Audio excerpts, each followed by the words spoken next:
Safin is in St. George's Primary School right here near Royal Media Services, Kilimani Ward. Safin, how is it going? Because according to the IEBC, so far from Nairobi, 2,148 polling stations out of 3,649 have already submitted their Form 34As. What's the progress at St. George's Primary School? Indeed, like you rightfully put it, we are coming to you live from St. George's Primary School right here in Dagoretti North constituency. We are just following up how the results are trickling in. And at this particular polling station, just some provisional results that I would like to share with you. We have just gotten an announcement from the presiding officer at this polling station concerning the presidential ballots that had just been tallied.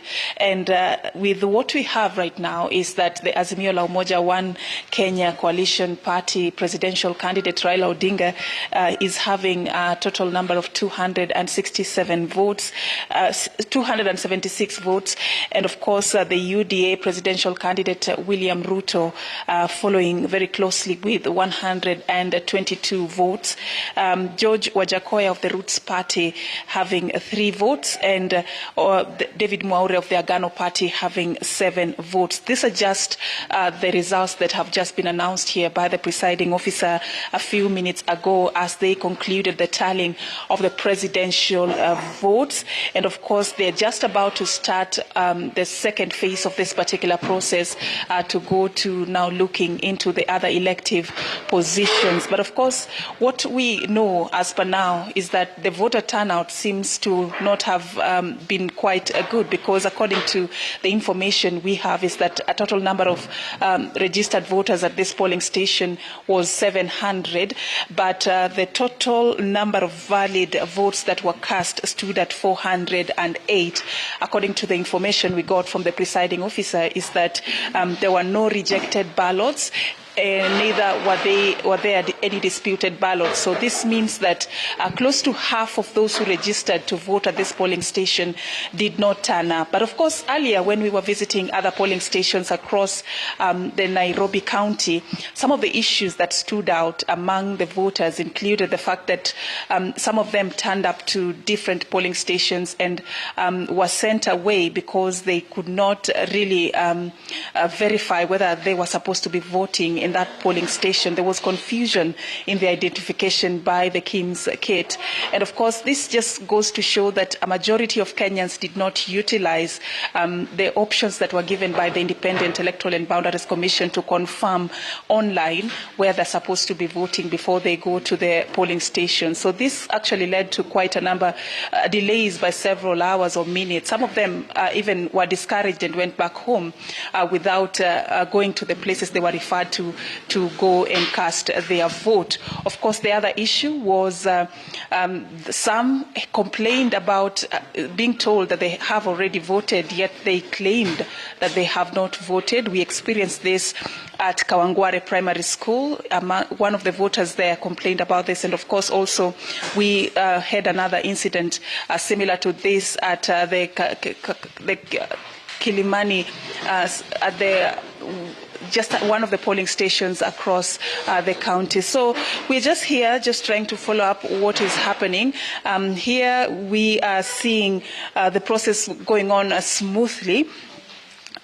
The information that is gotten from this tallying process is used to generate the tallying sheet, which the presiding officer uses to come up with the Form 34A.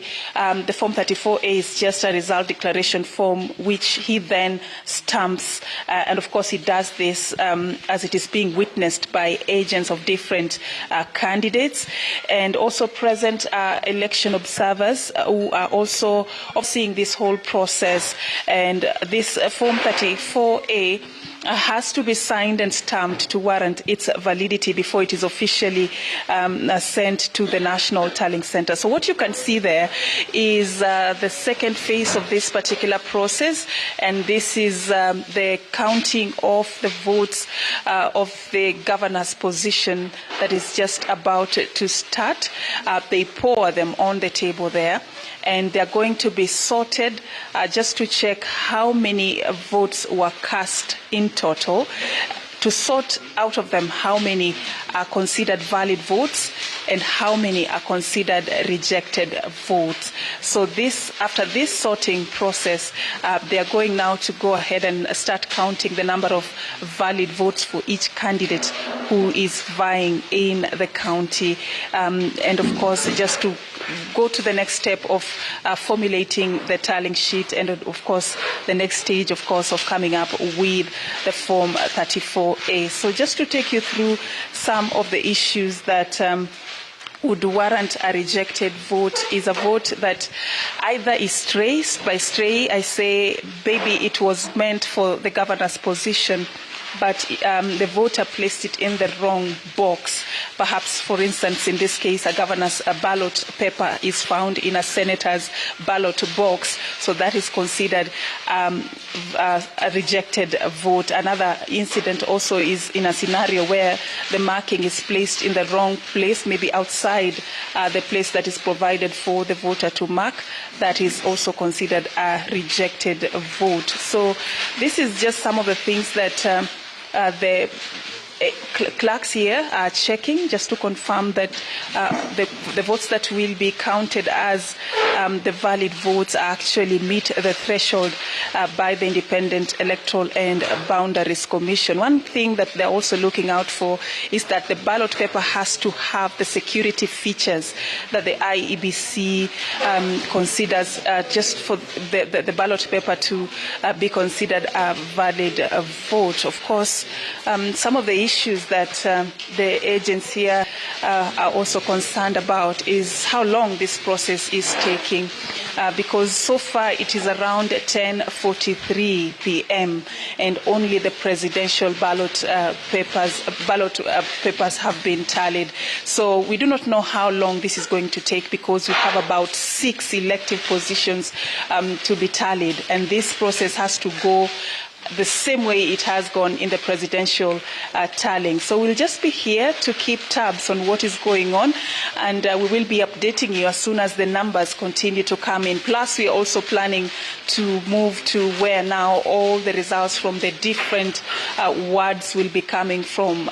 This is the constituency tallying center, just so we can also give you an overall overview of what has come from the 5 wards of this particular constituency. So that is what we have for you for now, and we will just be updating you as soon as we get new information.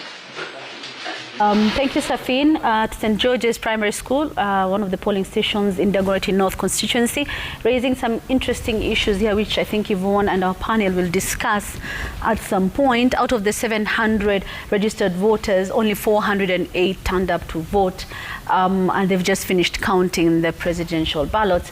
They are starting now on the member of the National Assembly of the Member of Parliament. As she said, it's 10:44, and they're just starting the second out of the 6 elective positions that are up for grabs in this election. Interesting times we're going to have.